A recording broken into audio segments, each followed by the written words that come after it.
suona la campana alla ricreazione, noi ci troviamo 100 ragazzi, poi non può essere, non abbiamo fatto niente.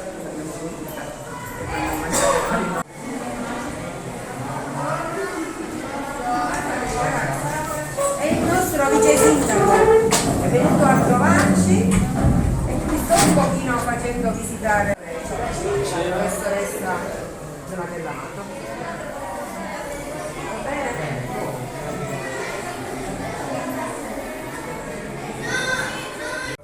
Perché sarete padroni della lingua, non so se è chiaro, quindi ponetelo come problema principale nella vostra formazione. Qui siete in una bella scuola, andate avanti e io vi auguro intanto.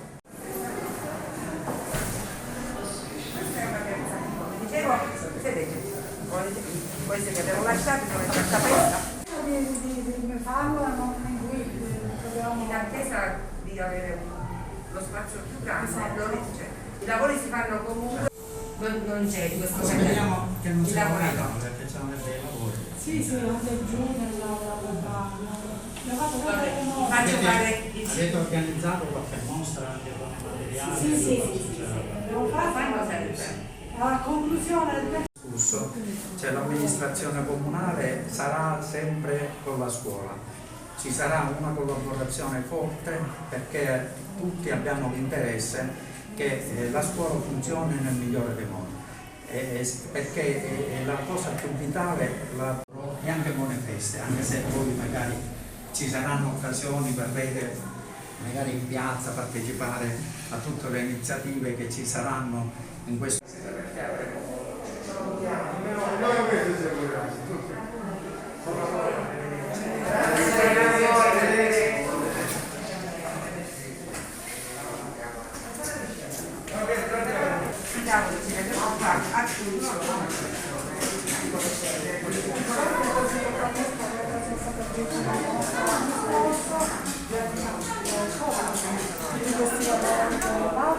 le ragazze non fanno percorsi bellissimi, non discorsi. Una cosa. Altrimenti abbiamo abbiamo avviato il discorso dell'educazione fisica con l'uscita fuori qua alla villa, che per noi è stata veramente una valvola di sfogo. Loro lo sanno perché sono ragazzi di seconda media che stanno studiando il Rinascimento. Allora prima si fa la spiegazione ovviamente e poi loro la digressione sul tema, diciamo. Dirigente scolastico Carmelina Broccia, stamattina all'incontro istituzionale con il vice sindaco di Favara Antonio Liotta. Sì, una bella mattinata. Stamattina ho avuto il piacere e l'onore di accogliere nella scuola che dirigo il dottore Liotta in veste di vice sindaco. Abbiamo fatto una bella chiacchierata, visitato i locali, ho presentato la nostra offerta formativa, abbiamo parlato di tantissime cose naturalmente che riguardano la scuola, e la cosa importante è che sin da subito si sta creando questa bella sinergia, questa collaborazione che credo sia fondamentale, perché noi come scuola e il dottor Liotta in questo caso come comune abbiamo a cuore la formazione, la crescita dei nostri ragazzi di Favara, e quindi ci impegniamo entrambi in questo percorso e speriamo che tutto vada per il meglio, e quindi la cosa importante è che ci sia appunto questa apertura e questa collaborazione. Ringrazio il dottor Liotta per la visita e va tutto bene, insomma.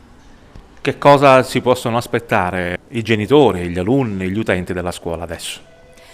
Io credo che ci possiamo aspettare sia i genitori, gli alunni, ma anche noi stessi come personale della scuola, che ci sia un'attenzione particolare per questa scuola, perché come dicevo prima è una scuola che ha tanti rami, è un po' complessa come realtà, ha diverse sedi dislocate in diverse parti del comune di Favara, quindi ci sono delle esigenze e mi aspetto appunto questa collaborazione e che ci siano delle iniziative che possiamo portare avanti bene, sempre per la crescita dei nostri ragazzi.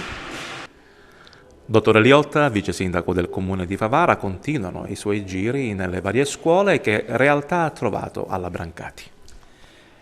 Buongiorno.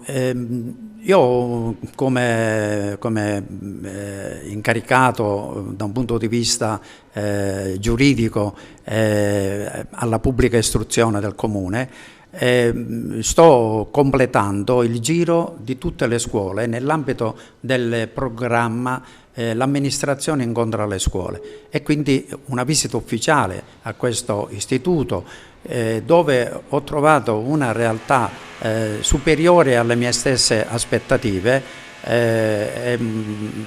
interessante nella sua strutturazione, nella guida della dirigente Carmelina Broccia, e ho visto l'impegno importante che viene esplicato per dare formazione vera e concreta ai ragazzi. Naturalmente con la dirigente abbiamo parlato di tutte le offerte formative, dei caposaldi che guidano l'azione educativa, ma anche di qualche criticità che naturalmente come amministrazione cercheremo di risolvere nel migliore dei modi. È un impegno pubblico che io prendo in questo momento, oltre ad aver affermato questa volontà con la dirigente e con le insegnanti, con gli amministrativi di questa scuola. Una scuola che, parafrasando il nome di Vitaliano Brancati, ecco, è vitale, e questa vitalità penso che sia importante per poter avere fiducia in una formazione creativa da parte degli alunni.